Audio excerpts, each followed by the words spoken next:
Hola, profe, sí, los Bien, escucho.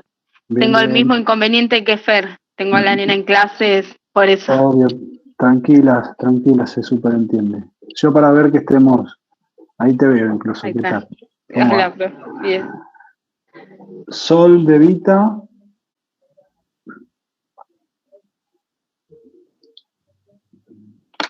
Hola, profe, ¿cómo le va? ¿cómo va? Bien. Acá andamos. Bueno, ahí va Anabel Arrúa. ¿Qué tal, Anabel? Estás con el micrófono silenciado.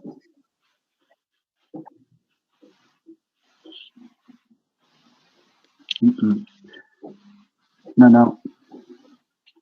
Ajustemos las cosas técnicas, así podemos conversar.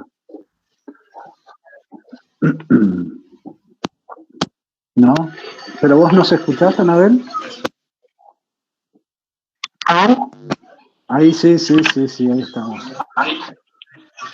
Bueno, qué bueno A ver, verlas. ahora voy a cambiar el... Dale. Qué bueno verlas. ¿Cómo les va? Bien. Araceli Cornejo, ¿nos escuchás? Hola, Sí. profe, sí, lo escucho. Bien, estamos. Janet, Sol y falta Jorge, pero está ahí conectado. Profe, ¿se escucha con este? Sí, ahí está. ¿Qué tal, Melissa? ¿Cómo va? Era No, ¿quién habla ahora? Me perdí. era el auricular. Arrua. Bueno. Qué bueno verlas, ¿eh? Cómo se extraña el aula, ¿eh?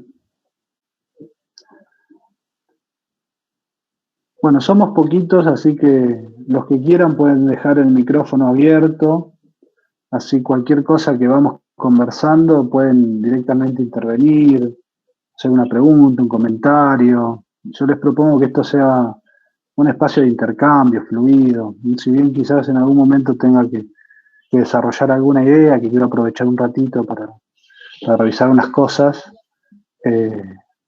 traten de sentirse cómodas, libres y de comentar lo que quieran, lo que quieran preguntar o opinar. Así que, y si no pueden apagar el micrófono o prenderlo, hacen una seña y yo corto y charlamos. Entiendo que no se puede reemplazar el aula, pero al menos que sea con fluidez. Yo lo primero que les quiero decir es preguntarle cómo andan. Yo no voy a arrancar con el texto, con el programa. Lo que más me preocupa es cómo están ustedes, cómo están de salud. Esperen que ahí se está sumando Nati. ¿Cómo están de salud? ¿Cómo están sus familias? Si están dentro de esta situación tan difícil, están bien. Porque más allá del RIGLO, más allá de un estudio terciario, acá hay una situación muy compleja que atraviesa toda nuestra sociedad y que tiene que ver con un problema de salud grave, que corre riesgo la vida de nosotros, de nuestras familias.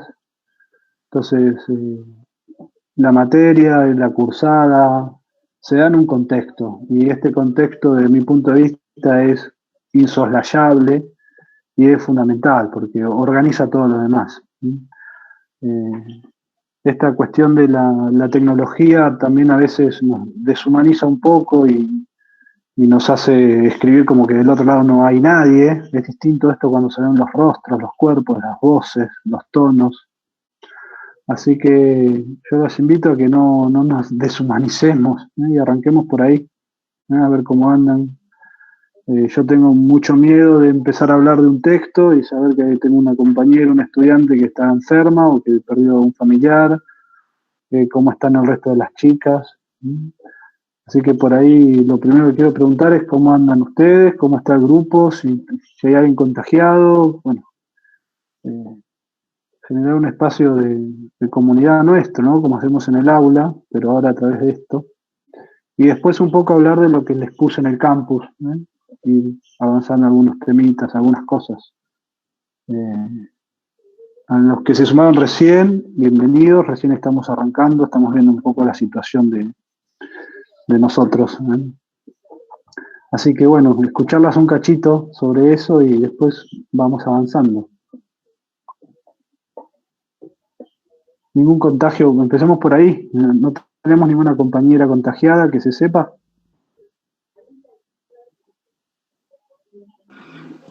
Profe, Dale. ¿me escucha?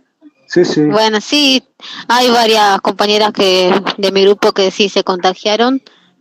Yo también me incluyo, yo también, hace poquito. ¿Ah, sí? Sí, Mira vos, estamos ahí en mi familia saliendo. Falta nomás que se recupere mi papá, que a él se le complicó. Y ya está, mañana tiene que ver el doctor y a ver si le dan el alta o no. Aunque todavía seguimos, como que los síntomas quedan, ¿viste? No es que te dura 14 días, como dicen. Dura ¿Cómo te bastante. Yo ahora estoy bien, no tengo ningún síntoma, pero sí todavía sigo como un poco cansada. Todavía ese síntoma lo tengo. Pero bien, ya no, se me fueron todos por suerte, solamente eso nomás. ¿Y cuánto hace que te diagnosticaron?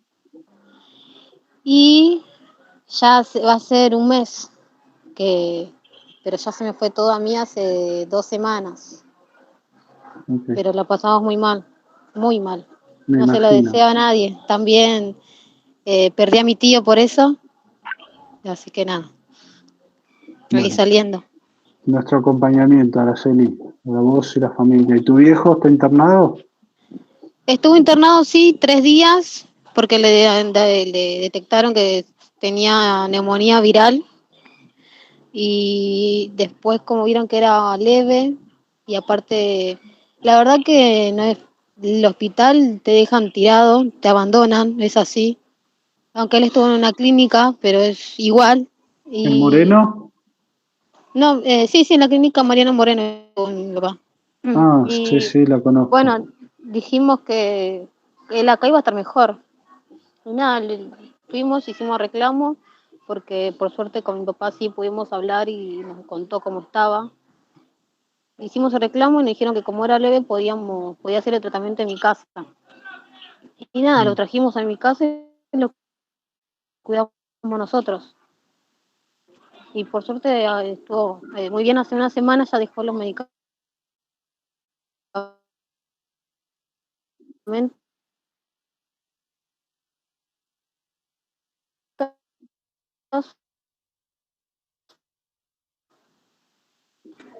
Pero ahora está bien. Está bien, le duele un poquito el pecho y también se siente cansado, pero está bien. Bueno, Mucho mejor pese al susto, a lo que estaba. ¿no? Si ya está saliendo del cuerpo. Desde el lugar que nos toca, en el caso del profe, entendemos que vos podés dar todo lo más, Sí, ahora se me tiene que estoy poniendo al supeditar día. a eso. Tranquila, tranquila.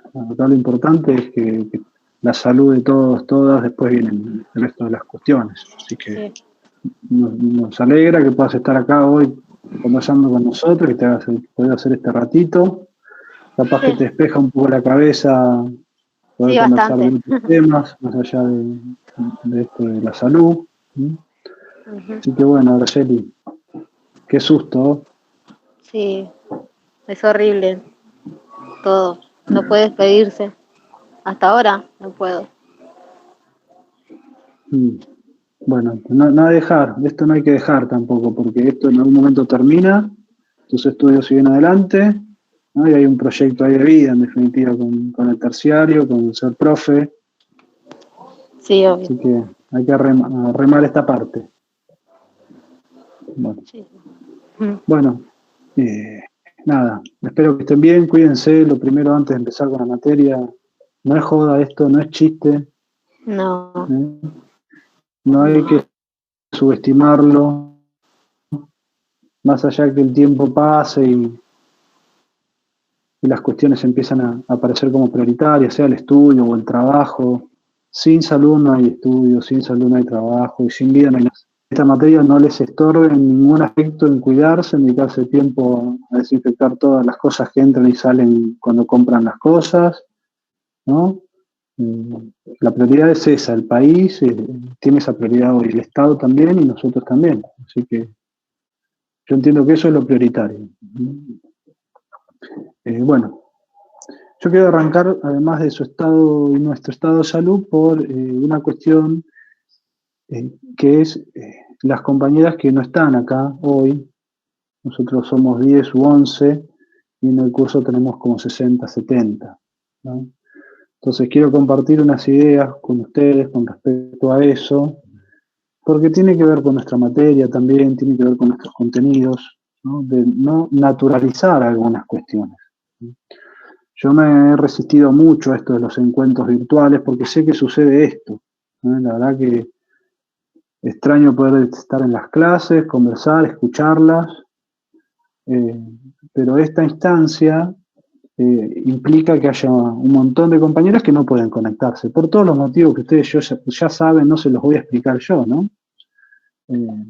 Pero desde nuestra disciplina para mí son centrales, porque acá la pandemia ha expresado, ha puesto de relieve un conjunto de enormes desigualdades sociales y un conjunto de diferencias de acceso a derechos, ¿no? Sobre todo educación, porque hay que tener internet, porque hay que tener datos, porque hay que tener computadora, porque hay que tener celular, porque hay que tener un espacio en la casa para poder hablar, porque un montón de porqués que hacen que hoy seamos 10, 11, que son muy valiosos, pero que esto no nos impida ver que faltan 60. Yo veo acá a 10, pero veo también a 60 que no están, ¿eh? Así que quiero arrancar por ahí, porque si no, rápidamente podríamos descuidarnos en ese sentido. Si yo entro al aula y veo que en un aula donde entran 60 hay 10, yo me preocuparía. Iría a la dirección y diría, bueno, ¿qué está pasando? Que en mi curso o soy un desastre como de clase, que la gente le escapa, o pasó algo, ¿no? Porque me faltan 50 estudiantes. Así que yo quiero pedirles que les trasladen un mensaje a estas compañeras, que a través de los que sí puedan conectarse nos hagan llegar todas sus preguntas, sus problemas, sus inquietudes, sus propuestas, y que entre todos tratemos de mitigar estas ausencias, que no olvidemos que somos poquitos acá y que esto deberíamos poder acceder a todos, ¿eh? Quiero arrancar por ahí, ¿eh? Entonces, a partir de ahí, esto tiene que ver mucho con cómo pensé la cursada y que lo quiero compartir con ustedes, a ver cómo lo piensan y cómo seguimos, porque me parecía una situación muy incómoda a mí como docente instaurar esto desde las clases virtuales por este motivo, porque de alguna forma legitimo una condición diferencial a estudiantes que pueden conectarse y otros que no. Entonces, por ese motivo yo me trataba de evitar esto. No porque no las quiera ver, ni porque quiera dar clases, chicas, me encanta dar clases, lo disfruto, me gusta ir al RILO, me gustan los temas que doy, para mí es una satisfacción trabajar de algo que uno estudió, así que no pasa por ahí, por si alguien lo piensa, se los quiero contar, no pasa por ahí. Pasa por una cuestión de profundas desigualdades que uno se resiste a aceptarlo con tanta naturalidad, bueno, a partir de ahí pensamos el primer cuatrimestre de la forma que vieron en el campus, tratando de generar un espacio de diálogo, no mandando simplemente los textos, y generando espacios más largos entre los contenidos. Yo entiendo que la educación es un proceso colectivo, y ese proceso colectivo implica a un otro, a una otra, a una pregunta, a una opinión, a una duda. Y los espacios virtuales son muy unidireccionales. Yo me siento y escribo simplemente, ¿no? No tengo el rostro de ustedes, no tengo la pregunta, no tengo la opinión. Entonces no se genera un proceso de aprendizaje desde la perspectiva menos a la que suscribo, que es la teoría crítica en la educación, ¿no? La pedagogía. Entonces desde ese lugar hicimos lo que pudimos en el campus, en el primer cuatrimestre, y le agregamos esto de espaciar más las clases. Yo les cuento lo que notaba del otro lado. También les cuento un poco esto para que trasladen a sus compañeras y podamos trabajar colectivamente. Cuando yo entraba al campus veía que a la clase entraban como 5, 10, 15, 20 días después de que yo la había subido. Iban entrando, ¿no?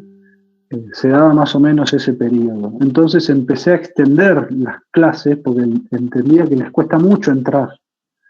No solo por la conectividad, sino también porque leer un texto sin la explicación demanda más tiempo que con la clase.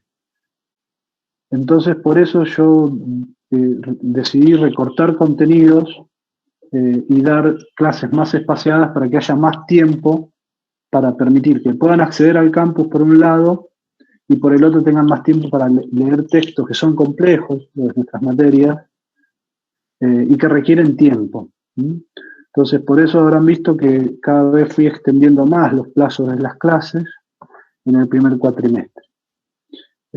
Eso funcionó hasta cierto momento, fue una etapa. Creo que lo más valioso de esa experiencia fueron los foros, donde yo las pude leer, donde ustedes pudieron intercambiar entre ustedes. Eso me parece que fue una experiencia interesante, que la vamos a recuperar, la vamos a utilizar. Creo que ahí hay un hecho de aprendizaje enorme, porque uno tiene que escribir una idea, tiene que exponerse en sus argumentos, tiene que organizar la escritura, se tiene que posicionar como un autor en definitiva, y eso es muy interesante.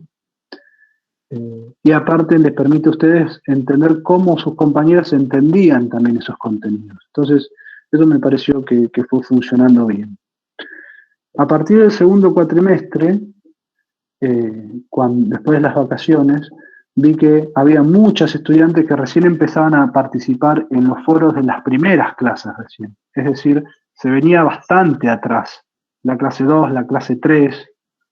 Entonces ahí dejamos un periodo más largo, que fue hasta ahora que les avisé que nos íbamos a encontrar, para tratar de que todas más o menos estén al día o lo más posible. Entiendo que están con muchas materias y además en un contexto como este, porque no es lo mismo ir al Riglos que estar en casa, ¿no? Porque en casa hay que cuidar al hermanito, en casa hay que cuidar a la abuela, en casa hay que trabajar, en casa. Y me parece que eso hay que considerarlo también. Más considerando que nuestra matrícula de estudiantes está mayormente compuesta por mujeres, y esto no es un dato menor.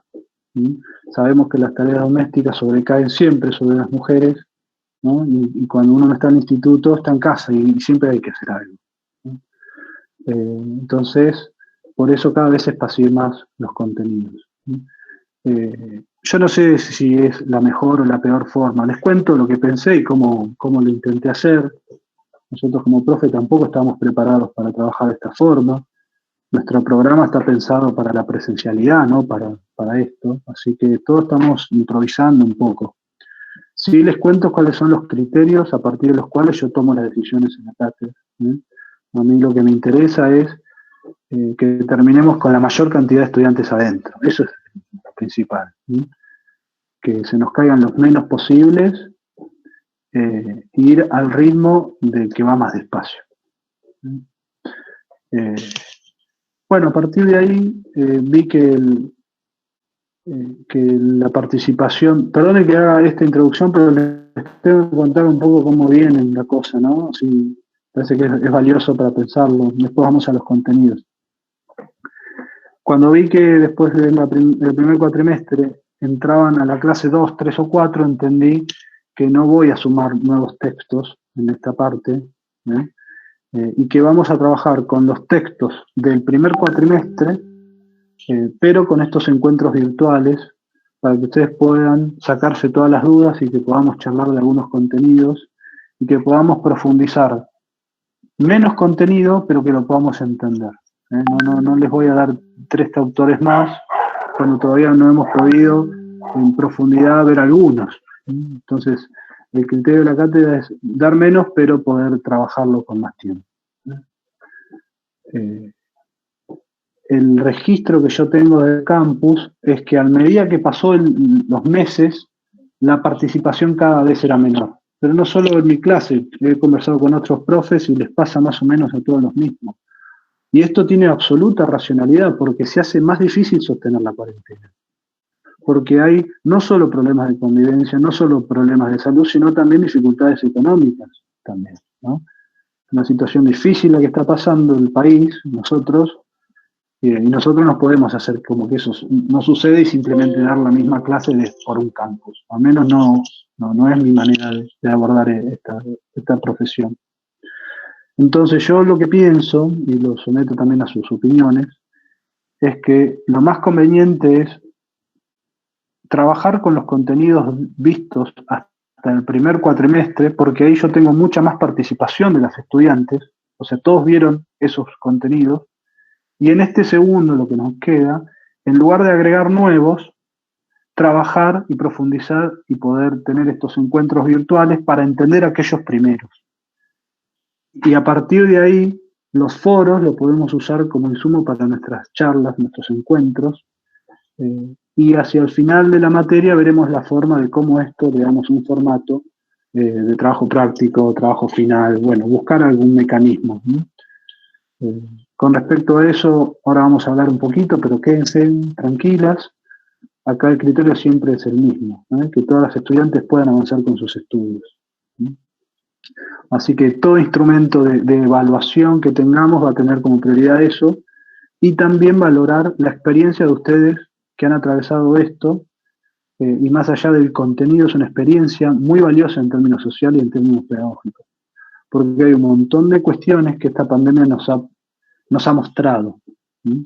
Y nuestra materia tiene que ayudar a analizar eso que encontramos a partir de la pandemia. Hay muchas ausencias, muchos modos de organizaciones sociales que ahora lo descubrimos, por ejemplo, el instituto, el Estado, el rol del Estado, ¿no? El rol de la ciencia, temas que nosotros de alguna forma abordamos también. Así que a partir de ese análisis, de ese balance, entendí que en esta segunda parte del cuatrimestre vamos a hacer estos encuentros virtuales, por supuesto no son obligatorios, y vamos a trabajar en estos encuentros con los materiales vistos en el primer cuatrimestre, no agregando nuevos. Y de esa forma las estudiantes que no pueden participar les puedan trasladar también a ustedes algunas preguntas, algunas dudas, y que si al final del año yo voy a poder pensar algún esquema de trabajo final con textos vistos por la mayoría que son los del primer cuatrimestre, ¿sí? Así que desde ese lugar me animé a hacer encuentros virtuales sabiendo que iba a haber un montón de estudiantes que no iban a estar, pero me parece que al menos es la mejor solución que encontré, ¿eh? Así que se la quería contar, a ver qué les parece, y a partir de ahí que también nos ayudemos entre todos a trasladar el mensaje, y después nos organizamos en estos encuentros. Así que ahora las escucho un ratito, tomo un vaso de coca y seguimos charlando. ¿Se entiende más o menos la idea y qué les parece? Es un poco la pregunta. Bien, ahí veo un dedo, pero anímate a hablar, dale, que estás al sol ahí.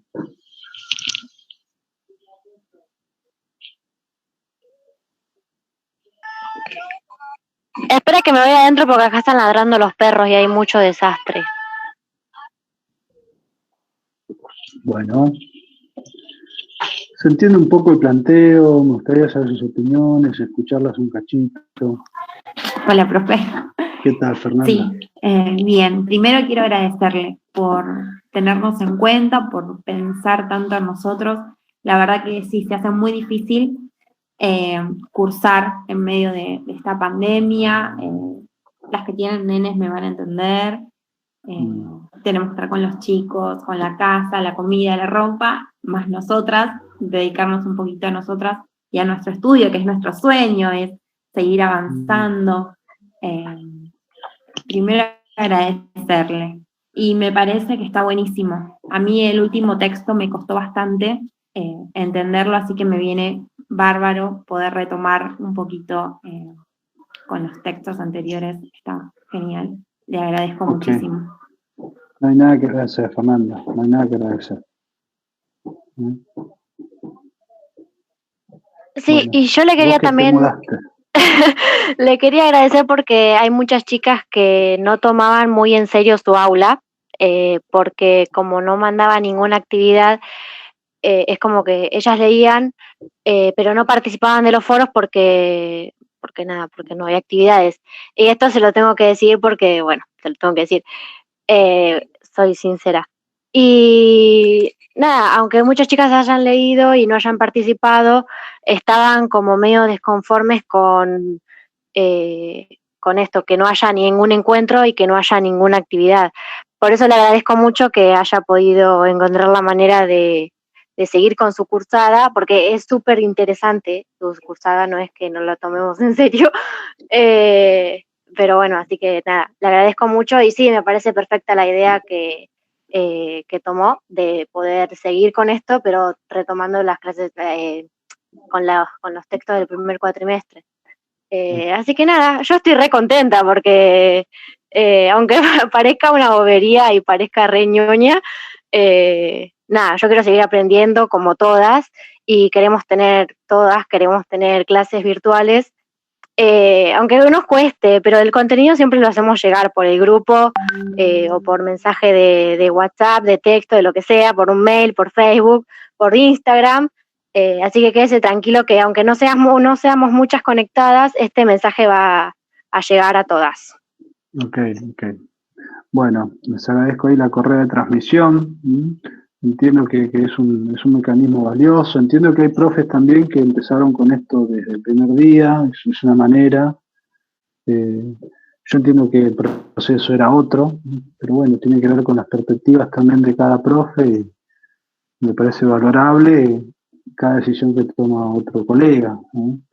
En particular yo tenía este debate. Yo en las clases trato de compartir contenidos que ponen en discusión las relaciones de poder, que ponen en discusión los procesos de individualización, de normalización de las desigualdades, y habilitando foros o encuentros virtuales del primer día con 20 estudiantes sobre una matrícula de 100, yo de alguna forma era partícipe de legitimar esa desigualdad. Entonces eso a veces tiene algún costo, por ahí alguna compañera esperaba tener clases de temprano, lo entiendo, es respetable, pero hay un argumento para hacerlo de otra forma. Y bueno, las verdades son relativas, hay que ser respetuoso de otras opiniones, aunque no les guste, y bueno, de eso se trata, tratar de entender por qué, al menos, ¿no? Sí, y por eso, nada, hay muchas chicas que no quieren estar en clases virtuales porque dicen que no es lo mismo, pero si bien participan en los foros y todo, igual me olvidé lo que le iba a decir, porque le iba a decir otra cosa y me olvidé, le juro, estoy tan así rara. Nada, que nosotros entendemos que ustedes, los profesores, algunos no entienden mucho ni siquiera del campus y nada, se nos está contando, o sea, nos está costando a todos, así que es un súper esfuerzo lo que usted está haciendo y los otros profesores también, así que estamos todos así, en la nada, en la espera, y ver cómo poder solucionar todo para que vaya todo bien. Sí. Bueno, yo creo que en ese aspecto hay una dificultad que es la del estudiante, porque los profes, si bien esto nos cuesta, la verdad, de alguna forma ya hemos estudiado lo que nos gusta y a partir de ahí, bueno, seguimos estudiando, algunos tenemos la suerte de trabajar de esto y de otras cosas, pero cuando estás haciendo la carrera, yo tengo primer año, por ejemplo, es muy difícil, ¿no? En primer año que te agarre esto, cuando recién empezás una carrera, cuando todo es nuevo, y primero y segundo año suelen ser en cualquier estudio superior los que más falta de continuidad hay, es decir, donde más personas dejan. Entonces, yo entiendo que es muy difícil para ustedes, sobre todo. Y además por la cuestión que no es menor de una condición de género que yo entiendo que interpela mucho en esta situación también, ¿no? Más si tenés los pibes, y hay que cuidar a los pibes, y las tareas domésticas, y desinfectar todos los supermercados. Me parece que hay un montón de cargas que son invisibles, que si yo mando clases todas las semanas, por ahí me siento el mejor profe porque les pido un montón de cosas, pero yo no sé si ese era el camino, al menos no es el que yo toque. Y eso tiene algunas cuestiones, ¿no? Pero bueno, se los quería contar porque me parece que estas cosas hay que charlarlas porque el aprendizaje es un proceso colectivo. Yo no es que cuando voy al aula voy con una clase ya preparada de la A a la Z y repito todo lo que quiero decir, ¿no? Claro. Sale una pregunta, sale una opinión o hay un tema de agenda en la cotidianidad y a partir de ahí uno dialoga. Por supuesto, de los contenidos que nosotros manejamos, en mi caso las ciencias sociales. Otro profe lo hará con corporidad o con otra cosa. Y el campus rompe esa dialéctica entre nosotros. Yo me siento y escribo alguna cosa para proponerles algún tema, pero es un mensaje unidireccional, no hay un ida y vuelta. La vuelta lo encuentro después en el foro. Y en el foro hay un intercambio, sobre todo con ustedes. Yo los foros no los considero como un espacio donde yo tenga que intervenir, porque lo que comprendo es que ahí se tienen que empezar ustedes. Yo en tal caso ya me expresé en la clase que propuse para habilitar ese foro. Y más cuando hay debates, porque la voz docente ahí marca una referencia. Y yo digo que él me parece a mí, la individualización, no quiero generar esa síntesis. Me parece que el proceso es distinto. Ustedes tienen que discutir entre ustedes. Entonces, los foros para mí es un espacio donde yo las leo, pero no intervengo. Yo intervengo en la clase. Y acá, bueno, acá es otra cosa, ¿no? Acá es un poco más dinámico. Si bien luego se pueden trasladar las preguntas, no es lo mismo estar acá que no estar, porque a las personas, a las compañeras que les pasemos la clase o lo que charlemos, no van a tener la oportunidad de intervenir ahora, ¿no? Entonces hay una diferencia ahí. Pero bueno, también esto, no hay una manera de hacerlo de la mejor forma posible a esto, porque la mejor forma sería estar en el aula y que todos estemos sanos. Y eso no existe, así que bueno, le vamos buscando la forma. Bueno, ¿quieren que charlemos un ratito Vamos a empezar por el primer texto, no es que voy a dar una clase de todo el texto, pero sí algunos ejes importantes. Y me gustaría primero escuchar si es que lo leyeron, ya que hubo tiempo, si se acuerdan más o menos cuál era la temática y a partir de ahí reforzar cuáles son los ejes principales, las hipótesis centrales que nos importan de ese texto, de ese autor, y a partir de ahí avanzar. Así que no les estoy preguntando de qué se trata el texto, no las pongo en ese apuro, pero sí cuál fue la experiencia de ustedes al leer ese texto. ¿Qué les pasó? ¿Qué les sucedió? Para también entender cómo lo recibieron y ver desde ahí cómo seguimos. Hablo del texto de ciencia, donde habían posiciones epistemológicas que estaban en discusión, de ese texto me refiero.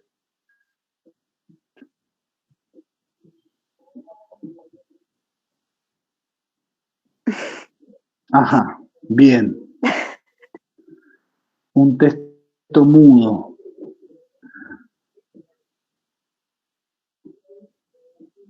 ¿Cómo estuvieron con el vocabulario? ¿Les costó eso? ¿Eran palabras amigables? ¿Eran todas muy raras?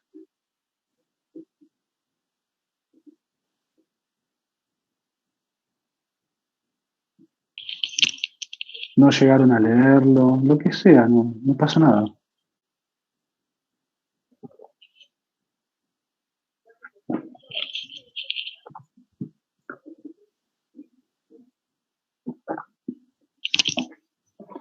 Bueno, voy a avanzar un ratito y cuando se animen, intervenimos, ¿sí? Mi idea es recuperar ese texto para que puedan volver a esos foros, para que puedan volver a sus resúmenes, para que puedan volver al material y buscar lo que entendemos son las tesis centrales de esos textos o las que a nuestro criterio son las más importantes que podamos dedicarles más tiempo. Ese texto está pensado en el programa para anticiparnos que todo lo que vamos a ver después está sujeto a un debate. Ningún tema que nosotros trabajemos en clase o ningún texto tiene la verdad absoluta, porque son todos procesos de producción del conocimiento humano y por lo tanto construyen verdades relativas. Lo que nosotros buscamos con ese texto es poner en discusión las teorías en sí mismas, porque son procesos de conocimiento científico, las teorías. Como vemos en la materia distintas teorías de la política, la social, la pedagógica, el primer texto lo que busca es anticiparnos, ponernos que todo lo que vamos a ver después está sujeto a revisión y está sujeto a debate, y que todas las verdades son relativas. Y lo usamos con un debate que se realizó en Argentina, en un contexto determinado, fue en la década del 70, entre el 71 y el 73, donde dos epistemólogos se ponen a discutir qué tipo de ciencia va a precisar la Argentina en el futuro. Ese fue un debate tan rico, tan interesante, que varios años después una revista lo retoma y hace una síntesis, y ese es el texto que nosotros trabajamos. Lo primero que hay que tener en cuenta de ese material para cuando nos revisen es que es una discusión. Fíjense que no es un texto de argumentación, es una discusión entre dos posiciones. Por un lado va a haber una posición de un autor como Barsaski y por el otro lado de otro como Klimovsky. Lo ubican, ¿no? ¿Se acuerdan de lo que estamos charlando un poco? ¿Sí? Bien. Entonces, ¿cuál es a priori el eje de la discusión? ¿Por qué se ponen a discutir dos epistemólogos de qué tipo de ciencia se quiere desarrollar en la Argentina? La Argentina en esa época estaba empezando a salir de una dictadura, había un proceso de profunda convulsión social, de profundas expectativas de cambio y de transformación, o en esa época incluso se hablaba de la noción de una revolución en la Argentina. A partir de un nuevo país se iba a tener que desarrollar nueva ciencia y nuevas formas de pensar al conocimiento. Ese es el contexto donde estos autores se ponen a discutir. Hasta ahí más o menos estamos ubicados en los autores y en el contexto en que se da el debate. ¿Sí? Veo al menos una cara o así o algo como para que yo tenga bien. Esto es muy difícil porque uno no tiene el timing, ¿vio? Yo estoy viendo una pantalla, ¿no? Bien. Vamos a tratar de hacerlo como con mímica. Si yo veo que hacen así, retomo por otro lado. Bien, ese era el contexto. ¿Cuál era la pregunta que nos sirve para organizar el debate? ¿Cuál es la relación entre la ideología y la ciencia? ¿Existe una relación entre ideología y ciencia? Bueno, los autores van a estar de acuerdo en una cosa: sí existe. Ahora, esa relación va a ser muy distinta para cada uno de los autores.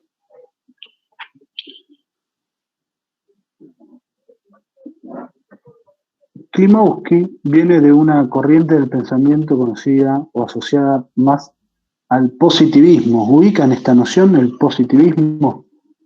Bueno, la han visto en otras materias. Tiene que ver con una herencia que tienen las ciencias sociales, de aquellas ciencias naturales, de un método científico, de una forma de conocer basada sobre todo en la comprobación de hechos empíricos, ¿no? El desarrollo de las ciencias naturales fue muy temprano, fue anterior al desarrollo de las ciencias sociales, y por lo tanto hubo una corriente del pensamiento que intentaba emular o simular el método científico con que se estudian las ciencias naturales para el mundo social, ¿no? Esa corriente fue muy desarrollada, muy hegemónica, hasta cierto momento, ¿no? Klimovsky va a tener una fuerte influencia del positivismo, y a partir de ese contexto va a pensar este problema entre ideología y la ciencia. Va a aceptar, va a convalidar que la ideología influye en el conocimiento científico, pero supone y sostiene que esa influencia puede ser controlada y puede ser restringida a través del método científico. ¿Cuál es el argumento que desarrolla el autor para sostener esta idea? Él va a traer que el conocimiento científico tiene distintos contextos o distintas etapas o procesos, y va a señalar al menos 3. Por un lado, el conocimiento tiene un momento, el conocimiento teórico, el conocimiento científico, tiene un primer momento de descubrimiento, donde uno toma contacto con un hecho novedoso, ¿no? En el caso de las ciencias naturales, la metáfora de cuando cae la manzana del árbol, descubrimos que la manzana cae, es atraída por la tierra, y a partir de ahí se va a dar una explicación a la ley de la gravedad, ¿no? La manzana va a caer del árbol a la tierra en Moreno, en Australia o en México, porque hay una regularidad de las ciencias naturales donde siempre sucede lo mismo. A partir de esa regularidad se puede entonces construir leyes naturales, ¿no? De la física, por ejemplo, ¿no? La ley de la gravedad se aplica siempre, no importa el contexto, se aplica siempre, ¿no? Entonces, para Klimovsky hay un momento de descubrimiento del hecho científico. Hay un segundo momento que es de justificación, donde el científico intenta explicar por qué sucede eso que descubrió. ¿Se entiende esto?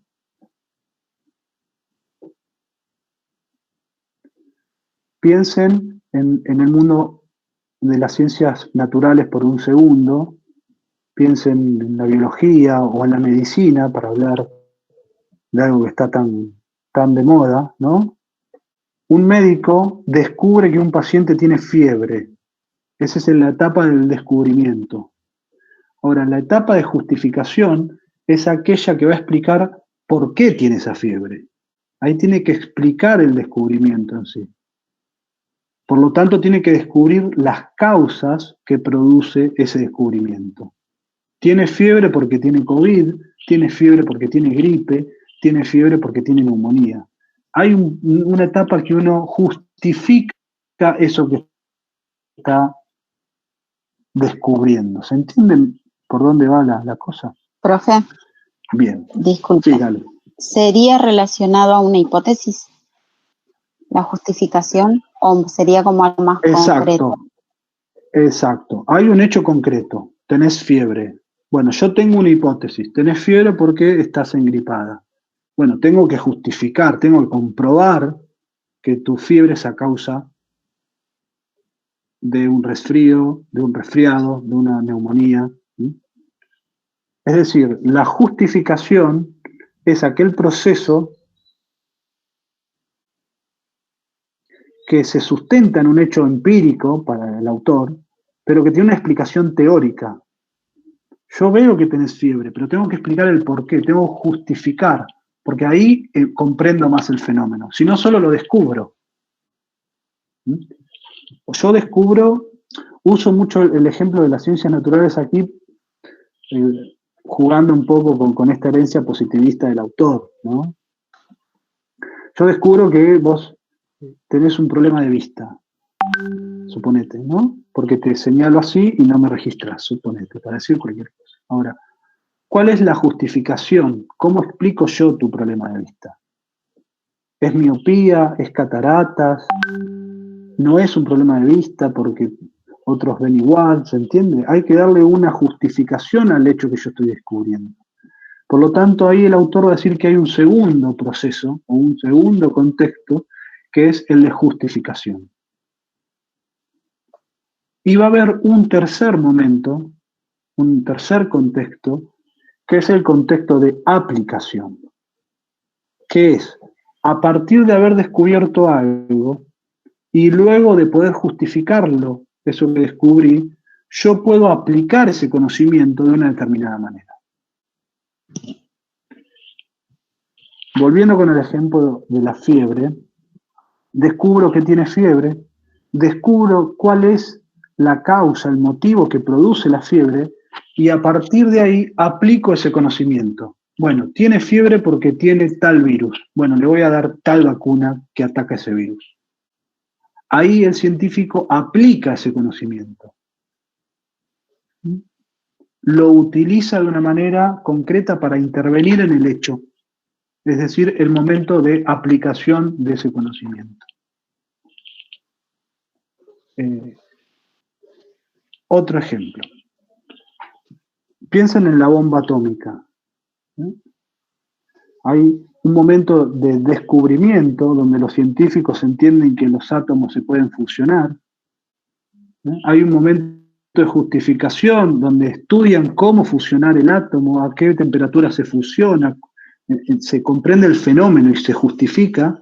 Y hay un tercer momento que es el de la aplicación.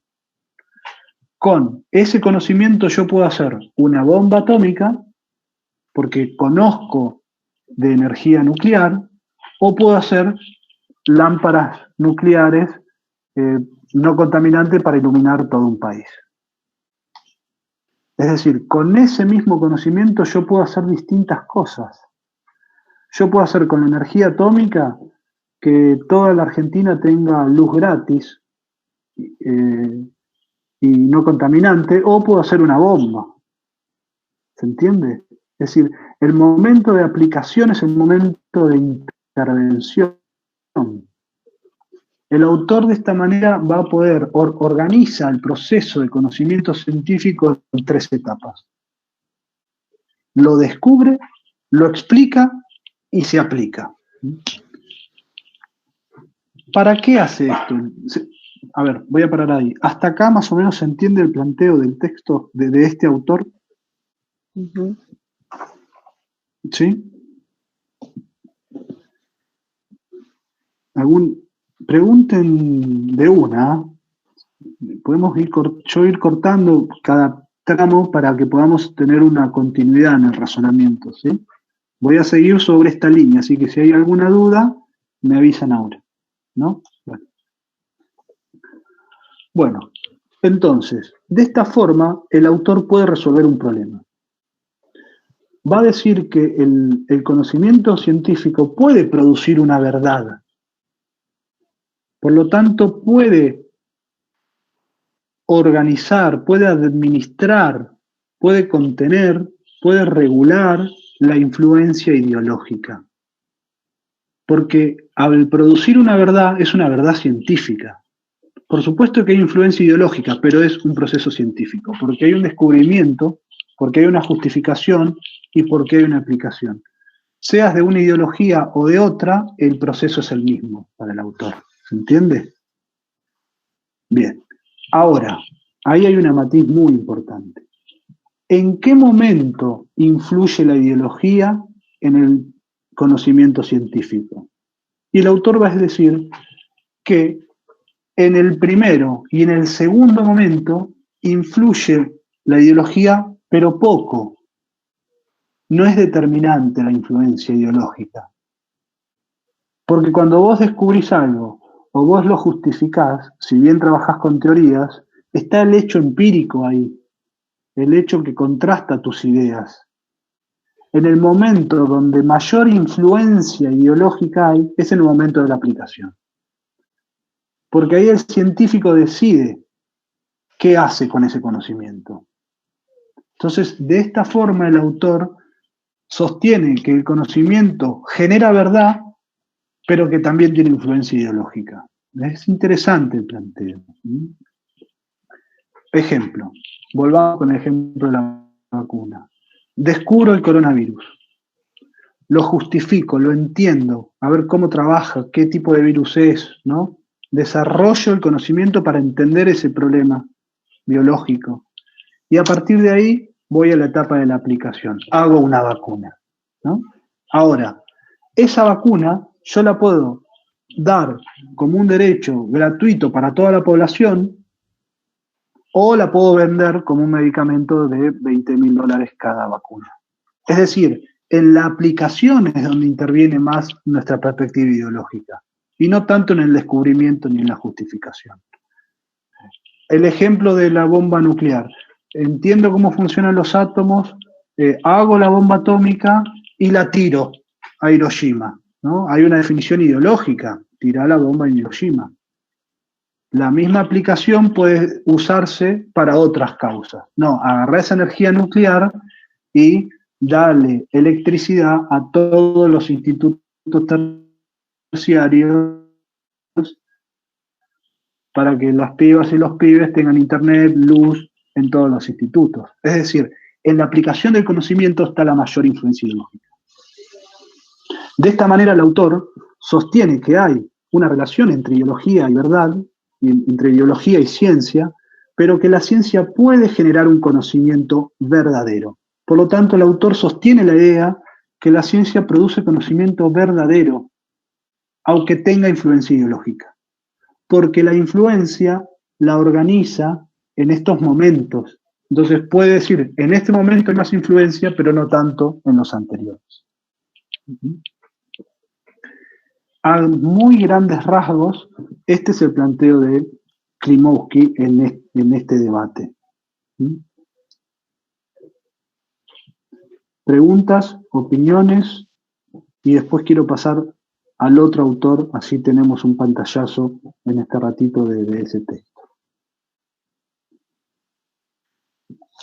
¿Se entendió esto de que lo habían entendido más o menos de esa forma?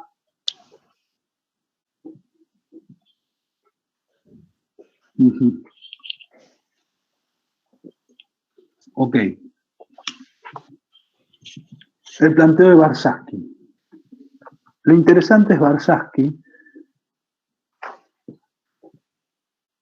es que no se pone a responder lo que propone Klimovsky, sino que propone una cosa totalmente distinta.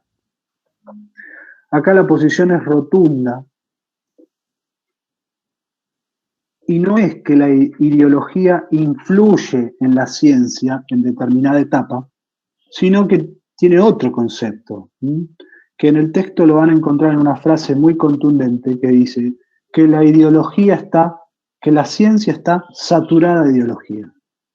Está saturada de ideología, es decir, rebalsa. La idea de saturación es que este vaso está lleno, satura, desborda de ideología. No hay forma de contener ni de regular la influencia ideológica porque la ciencia es un proceso de construcción social y humana. Y por lo tanto hay una perspectiva humana de ese conocimiento.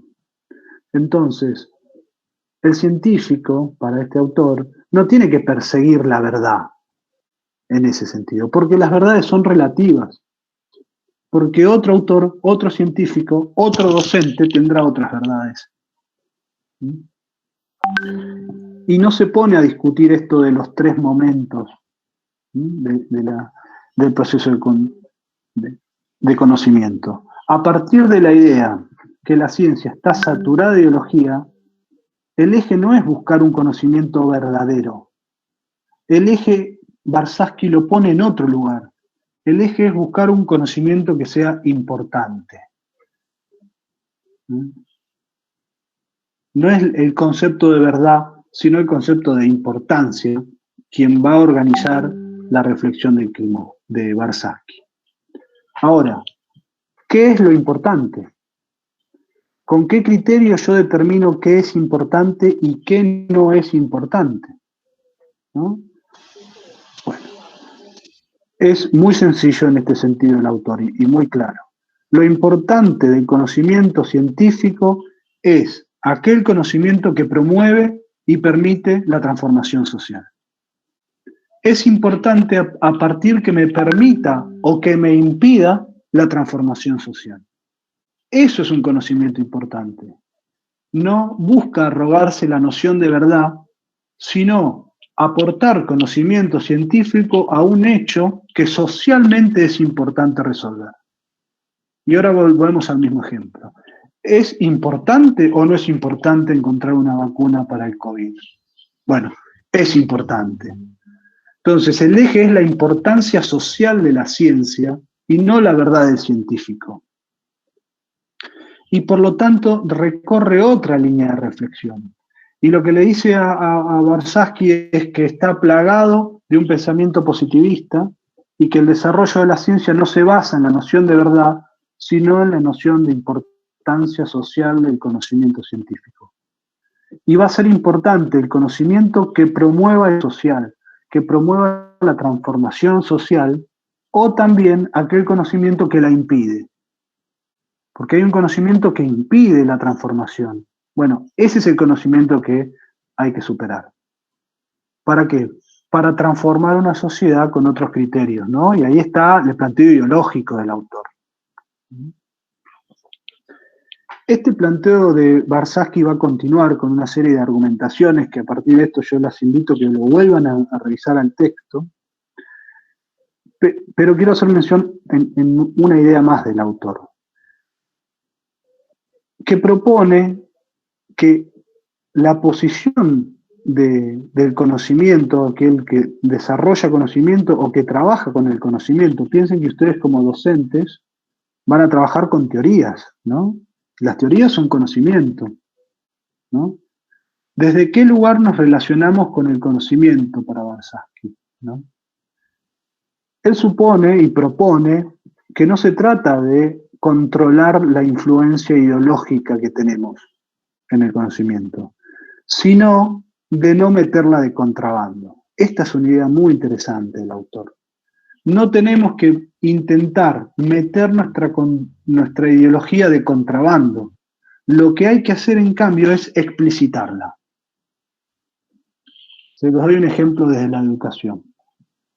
Supónganse que yo soy una persona que tiene una mirada determinada sobre la economía, ¿no? Puedo tener un pensamiento liberal, o un pensamiento conservador, o un pensamiento lo que ustedes quieran, ¿no? Tengo una posición ideológica con respecto a la economía. No sirve de nada para el autor que yo intente, al momento de dar la clase, esconder, simular que tengo una posición ideológica determinada con respecto a la economía. Porque el conocimiento está saturado de ideología y no hay manera de controlarlo. Lo que sí se puede hacer es explicitarlo. Entonces, supónganse que yo voy a dar una clase de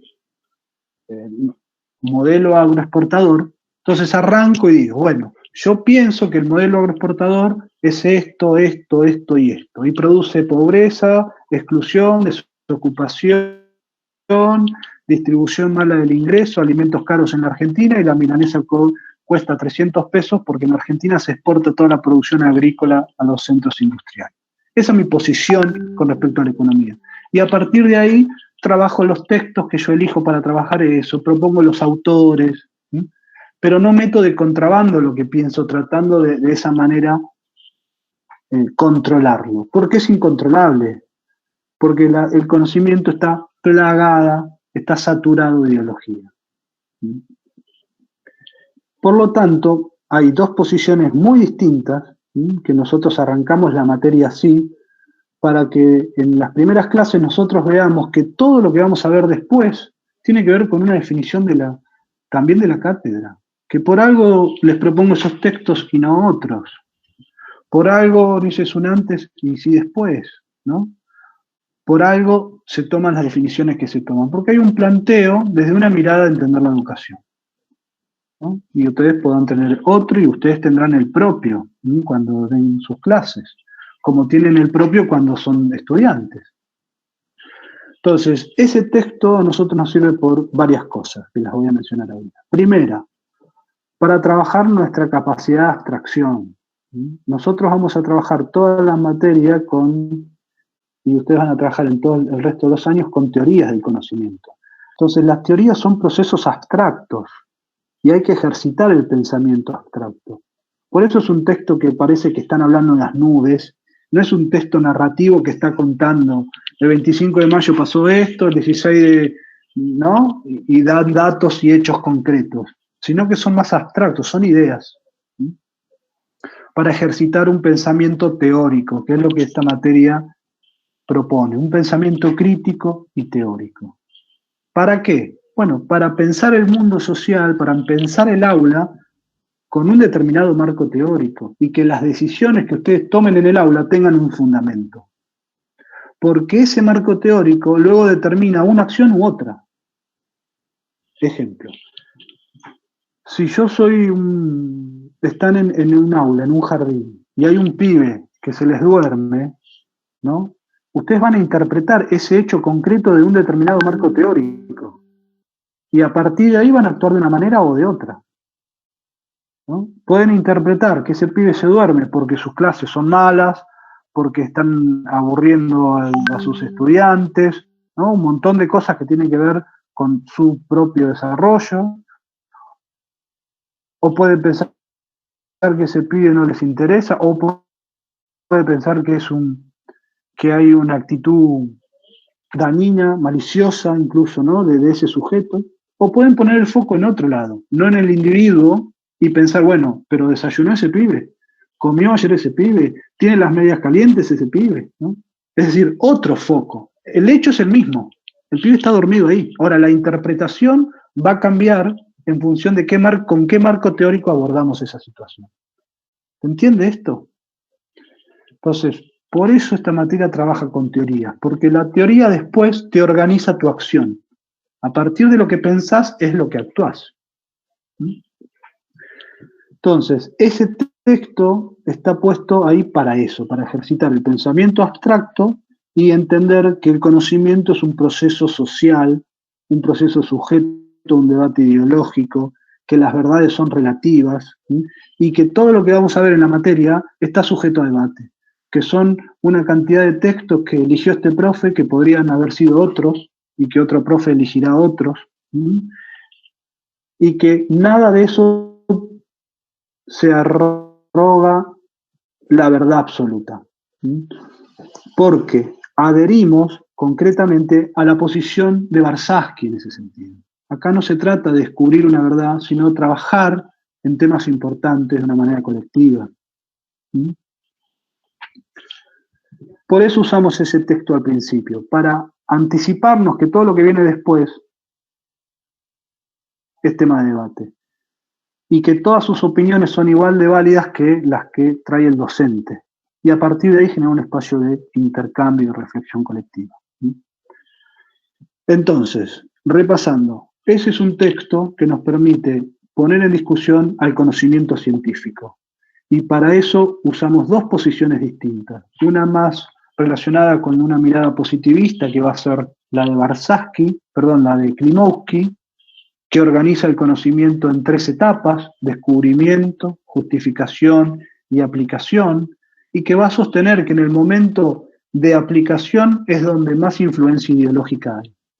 Y otro autor que dice que todo eso es una influencia positivista, que lo importante no es la verdad, sino que lo que importa es generar conocimiento importante para la transformación social. Y que a partir de ahí todo el conocimiento está saturado de ideología y que no podemos evitarlo. Y que no hay que intentar evitarlo. Lo que se puede hacer es explicitarlo para que el otro sepa desde qué lugar del mundo está hablando.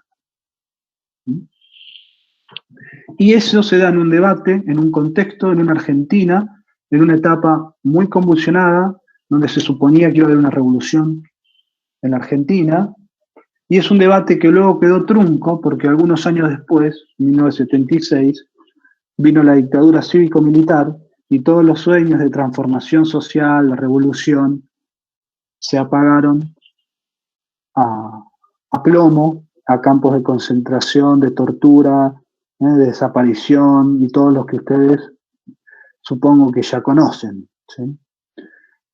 Ese debate quedó trunco y muchos años después, allá por el 2005, una revista lo recupera y nosotros lo traemos para que lo podamos conversar en este curso. De eso va más o menos el texto.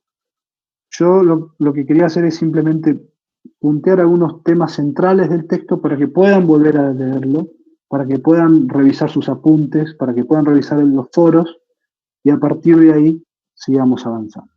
¿Ok? Bueno, preguntas, comentarios, intercambios.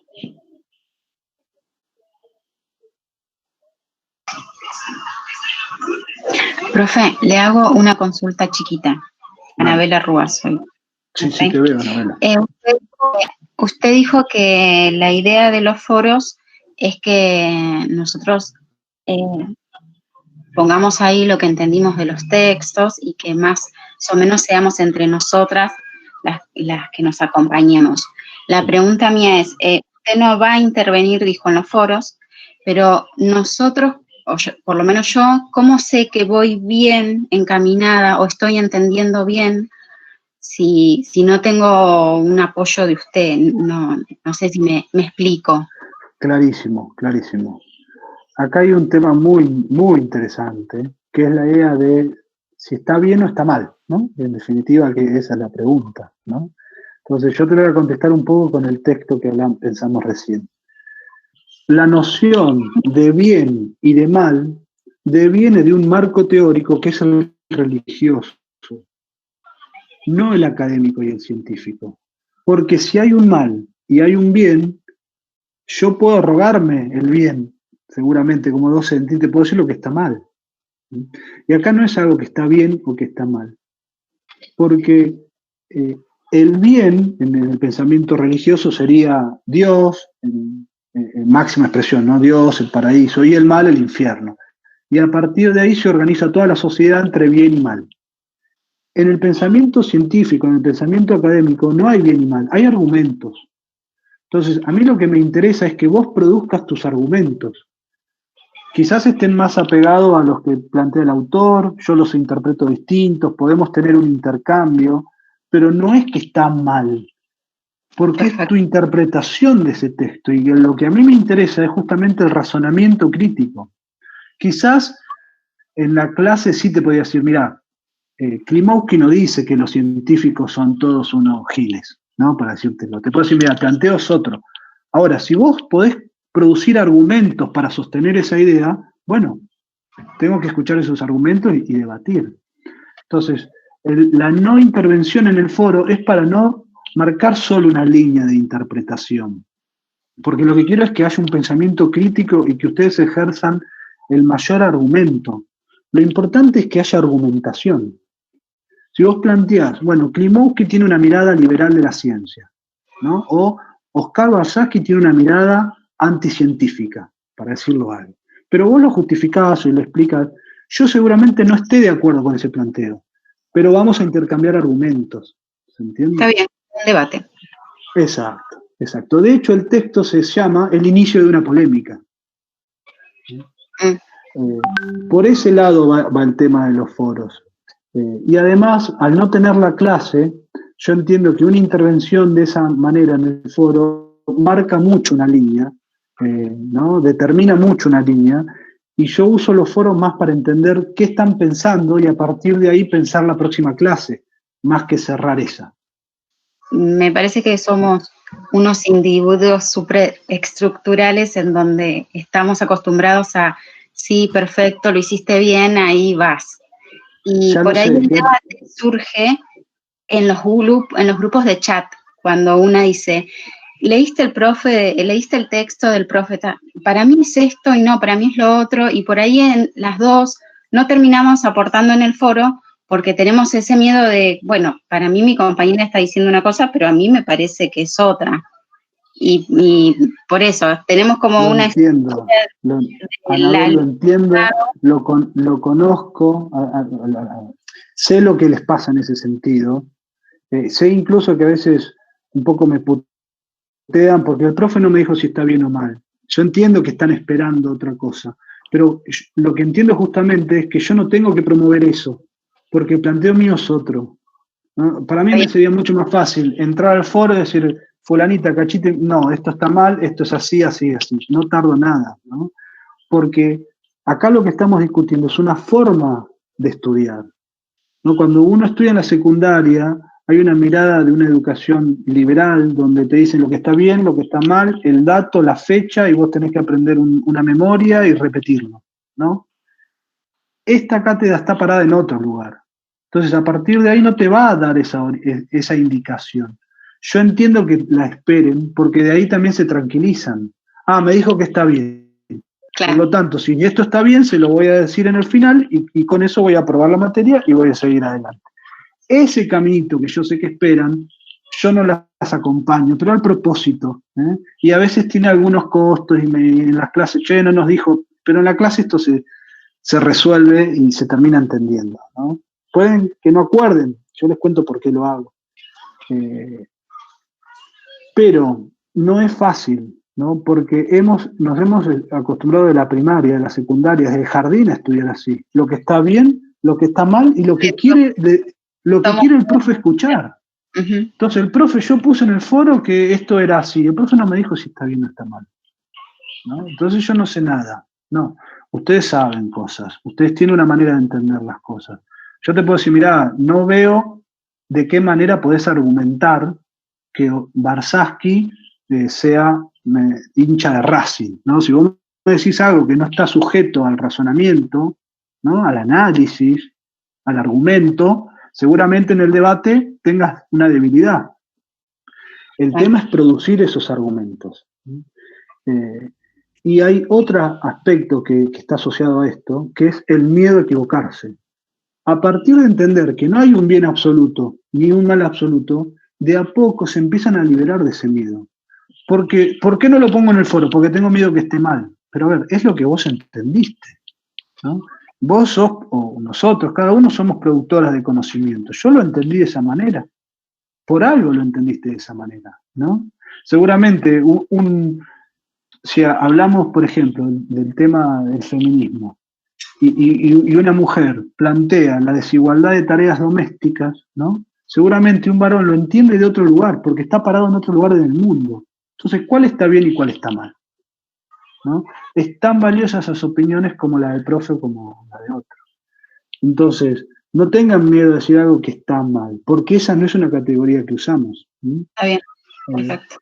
Pero yo entiendo también que al no tener el aula, esta forma de dar la clase por ahí no se termina de entender y lleva un tiempo esta forma.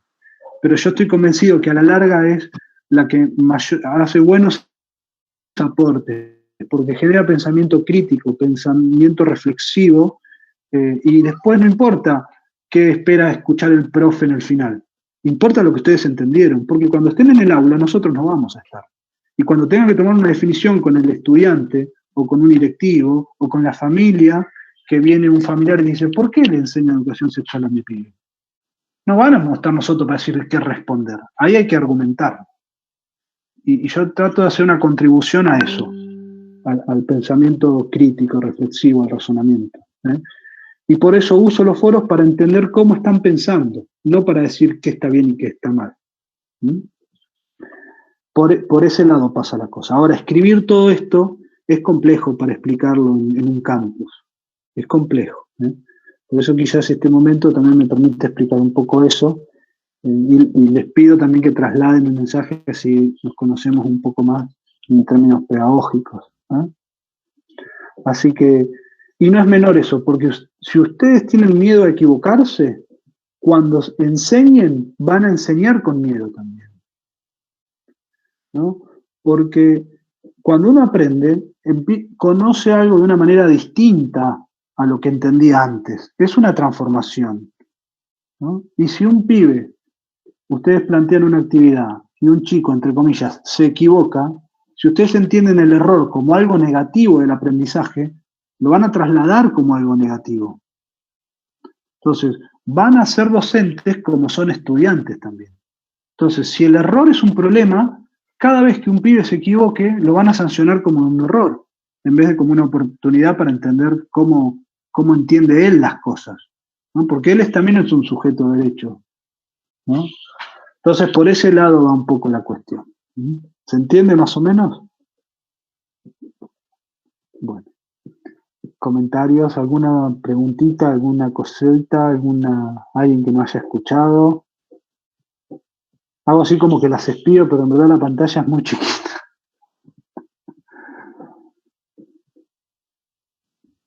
¿Se entendió el texto más o menos? Sí, profe. Yo particularmente, haciendo alusión a lo que hablaba Anabel, me pasó con el último foro, en sí con todos, pero con el último, el tener una idea del texto, de lo que yo había entendido, de lo que era la mano invisible, pero me costó muchísimo, muchísimo el poder redactarlo, el poder lo que yo pensaba, mi pensamiento, mi punto de vista, el poder escribirlo y transcribirlo y ver y saber si se entendía lo que yo quería decir. Es más, cuando yo terminé de hacerlo, le dije a unas compañeras, mandé cualquier cosa, hice lo que pude, pero porque me costó muchísimo el redactar. Quizás adentro del aula uno se fluye más que en el aula el escribir, porque también uno está pensando en cómo lo va a escribir, en si se va a entender o no. No sé, a mí me pasa eso con todos los foros particularmente, pero hablando de la materia, ¿no? Con ese texto me pasó de que no sabía si se iba a entender lo que yo quería, o sea, mi opinión. Totalmente. A ver, esto también pasa, este momento de los foros yo en las clases lo genero en diálogo, y cuesta porque también hay que adueñarse de tomar la palabra. No estamos muy acostumbrados a que viene el profe, habla las 2 horas y uno escucha, ¿no? El tema de tomar la palabra es un proceso, ¿no? Y acá lo que promovemos es eso, no si está bien o mal, sino que tomen la palabra, porque es suya, ¿no? Después vemos qué fortaleza en tal caso tiene ese argumento y qué debilidades, y desde ahí te puedo decir, mirá, la mano invisible no plantea el comunismo, plantea otra cosa, ¿no? Y te puedo argumentar eso. Si vos dijieses la mano invisible y es una idea comunista, yo te podría dar muchos argumentos para decir, no, mirá, justamente es una idea liberal, tiene otra tradición, ¿no? Pero el tema de tomar la palabra implica tomar una posición de las cosas. Y acá lo que promovemos es eso, tomar la palabra, tomar la posición, en este caso tomar el escrito. Pero además lo tienen que hacer sin un encuentro donde nosotros podamos construir el texto, pensarlo juntos. Entonces, menos aún yo voy a intervenir y decirle, no es así, ¿no? Cuando yo te envié el texto con algunas coordenadas de lectura, ¿de qué lugar te puedo decir no? Acá no, el proceso es otro. Y escribir además demanda tener una claridad conceptual para trasladar esas ideas. Por lo tanto, es más difícil también. Entonces, se les atravesaban muchas dificultades. Entonces, yo creo que el acierto es escribir, porque ahí hay una idea, les obliga a organizar algún contenido, algún razonamiento, alguna posición. Puede ser más sólida, menos sólida, pero también comparten con otro estudiante entiende cómo entendieron ustedes, y se genera un proceso de reflexión entre todos. Entonces, ese proceso yo entiendo que hay que dejarlo fluir y no intervenir ahí, siendo lo que dijo Janel está bien y lo que dijo Anabel está mal, ¿no? En ese pensamiento tan dicotómico de blanco y negro. Es distinto. Pero es un proceso que cuesta también en el aula, porque cuesta tomar la palabra. Hay una idea de estudiante a veces pasivo que recoge la verdad del docente y el desafío es luego reproducirla simplemente, ¿no? Y eso tiene que ver con una tradición pedagógica que nosotros discutimos, ¿no? Piense que la idea de alumno viene de ahí. Alumno es sin luz, ¿no? Los alumnos no tienen luz. Por lo tanto, tiene que venir el docente con una linterna a iluminarlos un poquito y después ustedes van al final y llevan la lamparita que iluminaron, ¿no? Hay toda una concepción ahí que se pone en discusión. Por eso cuesta, ¿eh? Y esa dificultad es parte de la materia. Nosotros ofrecemos más dificultades que certezas, pero después sirven, quédense tranquilos. No sé si te respondí, Janet, más o menos. Sí, profe. Okay. Pero sí, no, bueno, pasa eso, ¿no? De que me cuesta, me di cuenta que me cuesta muchísimo el redactar. Yo hablo muchísimo y en todas las clases adentro del aula vivía hablando, y acá en las clases también, tanto en el foro como en las clases virtuales, me quedo callada y escucho, porque no sé a veces si se entiende, si yo llegué a entender lo que quiso el profesor, o sea, en los textos y en esas cosas. Cuesta. Bien, pero acá el tema no es si entendiste, sino que buscás. Yo no les propongo acá que el eje acá no es que quiso que entienda el profe, sino que entendieron ustedes. El eje acá no es el docente. El sujeto de aprendizaje acá, primero que es colectivo, entiende algunas cosas a partir de sus opiniones y viceversa. No tienen que buscar tanto qué quiso decir el profe, sino qué entienden ustedes, qué piensan, cómo razonan, cómo argumentan, cómo reflexionan. Y desde ahí defender las ideas. ¿Mm? Es un proceso distinto, la propuesta va por otro lado en este caso. Sí. De eso se trata, ¿no? Bueno, me dan una mano a trasladar algunas de estas cuestiones a las compañeras que no pueden estar. Y si les parece bien, vamos a armar otro encuentro de estos para que puedan traer cualquier duda que haya quedado con el texto de este que venimos hablando, después que lo revisen y que podamos abordar los otros textos que vimos. Y de esa forma vamos a llegar a fin de año con una primera parte de contenidos escritos y con esta segunda parte donde podemos pensarlo un poco más interactivamente aquellos que vimos a el primer cuatrimestre. ¿Ok? Perfecto, profe. Y cuídense mucho, no se distraigan, que esto es para largo, por favor. Yo sé que están con mucha presión, muchas materias, pero las materias pasan, el año avanza. Lo importante acá es estar sanos, así que esta presión no les impida, no les haga restringir cuidados. Ustedes, su familia, eso es lo importante. Piensen que esto es un gran hecho de aprendizaje, no importa. Yo tenía 10 textos para ver el año, veremos 3, pero acá es una enorme oportunidad de aprendizaje esta también, si la usamos como tal, ¿no? Porque podemos entender, al no tener un montón de cosas las podemos pensar, porque se desnaturalizan. Podemos repensar el instituto, el vínculo entre docente y estudiante, cómo se vincula un docente con un texto y con estudiantes, cuál es el rol social de un estudiante terciario, pensar el acceso a los derechos de la salud, ¿no? El rol del Estado. Piensen que lo que vemos nosotros con el texto de Portantiero pone en discusión distintos modelos de Estado, ¿no? Y cómo eso hoy nos permite pensar mejor las medidas que toma el Estado frente a esta situación, ¿no? Sobre el criterio de la mano invisible, el Estado pagaría los sueldos de las empresas que hoy se están pagando, o pagaría el IFE, ¿no? Que hoy se paga a la gente que no puede ir a trabajar desde un criterio de mano invisible. Piensen esa pregunta. Y de un criterio de un estado de bienestar o un estado que pondera la comunidad, pensando más en el estado de Rousseau, bueno, donde hay un interés común, por ejemplo, salvar la vida, el Estado actuaría de otra manera. Entonces, lo que vemos nos tiene que servir para pensar la actualidad, la realidad en la que vivimos. Lo mismo con el de Foucault, las relaciones de poder. Bueno, de esas cuestiones vamos a charlar en los próximos. Así que tómense nota, traigan preguntas, opiniones, planteos, propuestas, y en este ratito que nos podemos hacer lo conversamos. Espero que la semana que viene, y si no es la que viene, la otra, pero cada 7 días o 15 nos encontramos. ¿Ok? Buenísimo, profe. Me alegro mucho verlas, cuídense, esperemos vernos pronto y les escribo por el campus. ¿Ok? Buenísimo. Muchas gracias, profe. Gracias a ustedes. Chao, nos vemos. Chao, nos vemos.